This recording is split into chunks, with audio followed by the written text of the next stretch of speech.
පසුගිය කාල සීමාවට සාපේක්ෂව රන් මිල තරමක් පහළ අගයක් පෙන්නුම් කරන බවට තොරතුරු වාර්තා වී තිබෙනවා. ට්‍රයිස් ෆාස්ට් මෙහෙන් දැම්මා එහෙන් ගත්තා. පසුගිය සතිය තුළ දේශීය රන් මිල රුපියල් 20,000කට වඩා පහත වැටී ඇති බවයි වෙළඳපොළ ආරංචි මාර්ග පෙන්වා දෙන්නේ.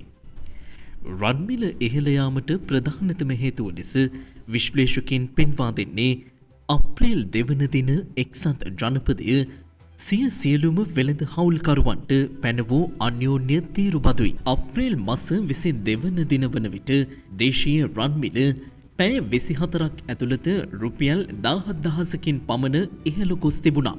එම ඉහළ යාමත් සමග දේශීය රන් වෙළඳ පොලේ කැරට් 24 පවුමක මිල රුපියල් 2,75,000 සිට 2,77,000 දක්වා වාර්තා වූ අතර කැරට් 22 රන් පවුමක මිල රුපියල් 2,52,000 සිට 2,54,000 දක්වා මිල ගණන් යටතේ වාර්තා වී තිබුණා.